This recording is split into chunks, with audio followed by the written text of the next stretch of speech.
Ahí está. Ahí está, ya. Bienvenido, te festejo 3 veces.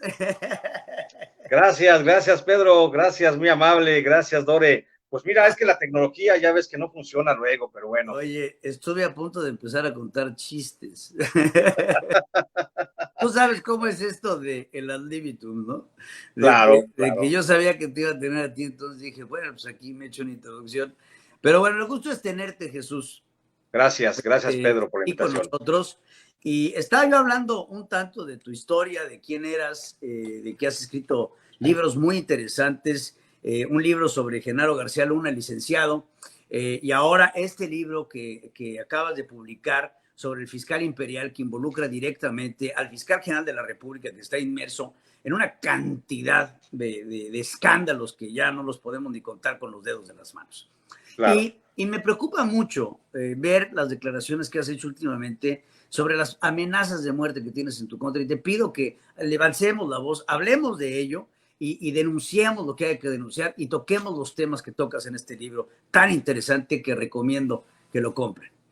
Gracias, Pedro. Pues sí, fíjate que, bueno, luego de hacer un trabajo de los últimos años que he ido recopilando en una tricotomía de la perversidad, la de Calderón, la de Enrique Peña Nieto y ahora dentro de la actual administración de la 4T, pues bueno, más bien de este movimiento, ni siquiera podríamos acusar de que es la 4T, pero de este movimiento transformador que se vive supuestamente en el país, pues he escrito justamente una biografía no autorizada del fiscal Gers Manero, que para mí pienso es el hombre más poderoso y más rencoroso dentro del gobierno del presidente Andrés Manuel López Obrador. De por sí tenemos una administración de piel muy sensible y bueno, con las características psicológicas de Gers Manero, pues prácticamente tenemos un dictador, un emperador al frente de la Procuración de Justicia. Y el libro este que me publica HarperCollins y que está circulando ya en librerías desde el pasado 1 de agosto, pues está causando revuelo y está causando impacto. Sabíamos que era un tema muy polémico, que íbamos a abonar mucho al debate nacional, hablando justamente de este personaje que puede echar abajo todo el proyecto del presidente López Obrador, y también sabíamos que podía haber alguna reacción del presidente, del propio fiscal. Como tú ya lo has dicho, está en riesgo, tengo situaciones de riesgo. El sábado pasado hubo hombres armados que se apostaron frente a mi domicilio y pues bueno, gracias a la intervención rápida del mecanismo de protección, es que hoy tengo seguridad, tengo a la Guardia Nacional, tengo escoltas las 24 horas del día y pues todavía Pero dime una no cosa, Jesús, salimos. ¿qué Dime. garantía te da tener escoltas de la Guardia Nacional cuando el que te está amenazando podría ser el mismo fiscal general de la República? Exactamente, no es ninguna garantía, a lo mejor es algo psicológico, al final de cuentas, para yo poder seguir existiendo y para yo poder seguir trabajando en el día a día. A final de cuentas, es lo único que ayuda. Pero por supuesto, si el problema de fondo es la amenaza del fiscal que se siente incómodo por esto que he publicado y que sabíamos que iba a haber ese tipo de reacción porque es un hombre vengativo. Y la historia de Gers Manero, tú la conoces, Pedro, la hemos visto, cómo ha reaccionado contra familiares, incluso imagínate que no puede hacer contra un periodista que le expone de cuerpo completo.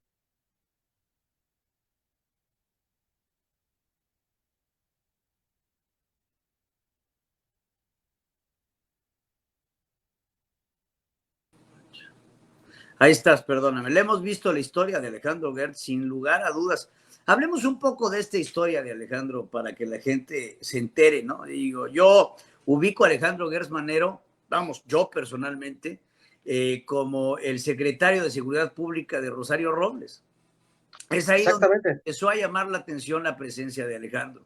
Después su paso por las universidades, las acusaciones de desvío de fondos, la influencia que ha tenido en la campaña de Andrés Manuel López Obrador, pero también la enorme fortuna que ha amasado un hombre que también ha sido acusado en diversas ocasiones de ser un acumulador ávido de autos clásicos, con una fortuna que simplemente no puede justificar. Exactamente, Pedro. Creo que va todo de la mano, va la personalidad eh, ambiciosa del propio Alejandro, una personalidad muy ambiciosa que tiene bueno, a su recaudo tiene una gran herencia económica, una gran fortuna económica que le hereda su padre, no su padre, su abuelo, No, le hereda esa fortuna, su abuelo, que hay que decirlo, crea esa fortuna con base en el establecimiento de casas de préstamo y empeño a través de la usura. Después, el abuelo de Gers Manero es un proveedor de recursos para la minería, para la industria eléctrica, para la petrolera, en el gobierno del Porfiriato, ya en la última parte del Porfiriato, y después para los gobiernos de la Revolución. Es un hombre muy hábil en las cuestiones políticas, se sabe relacionar con los neoliberales y con los luchadores sociales que llegan con el gobierno de la Revolución, y por eso va amasando esa gran fortuna, una gran fortuna que luego, de manera pues muy extraña, el gobierno de México le exige en la administración del presidente Ávila Camacho, le exige que se deshaga de esa fortuna porque el abuelo y el padre de Alejandro Gers Manero en 1942 fueron acusados de ser espías nazis, de estar al servicio del régimen de Adolfo Hitler, promoviendo en México a las juventudes hitlerianas.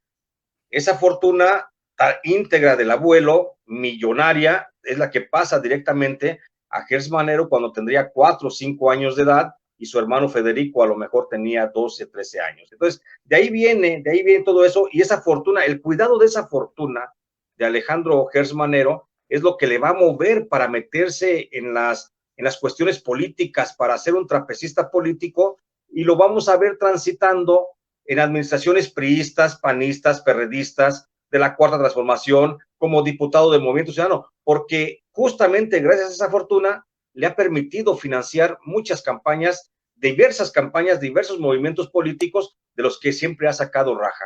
Hablas de un hombre vengativo y creo que todo el auditorio que ahora nos ve lo vio con el caso de Federico, su hermano, ¿no?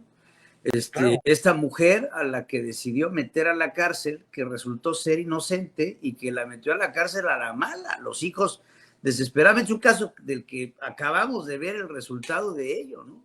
En donde la esposa, bueno, concubina de Federico, su hermano, es acusada de haberlo matado, cuando lo único que hizo fue asistirlo, y metieron a la cárcel a la hija de la esposa o concubina, porque ya tenía hechos, vamos, después de tantos años de concubinato, pues ya se puede hablar de una relación marital. La meten a la cárcel y la tienen ahí amarrada como se pueda para poder amasar la fortuna. Bueno, el poco dinero o mucho, para quien sea, dependiendo el ojo, que tenía su hermano Federico, para quitárselo a la mala, a la que le correspondía, que era a la mujer con la que compartió más de 30 años de concubinato, ¿no? Sí, esa la vamos a ver, Pedro, esa conducta vengativa de Gers Manero la vamos a encontrar a lo largo de su servicio como funcionario público, haciendo de las venganzas personales su línea política, sus políticas públicas. En donde quiera que llega a los cargos que llega a lo largo de más de 40 años de servidor público, en todos esos cargos él va siempre haciendo una especie de recuento de los que se la deben para comenzar a cobrársela. El caso, sí, el caso más concreto, bueno, ya dijiste tú el caso de doña Alejandra, de doña Laura Morán. Aparte de ese, tenemos otros casos, el caso, por ejemplo, del nieto de Miguel Alemán Valdés. ¿Por qué persigue a Miguel Alemán Magnani por un supuesto no pago de impuestos sobre la renta, cuando ese año hubo 361 empresarios que no pagaron el impuesto sobre la renta y se y fue evadieron?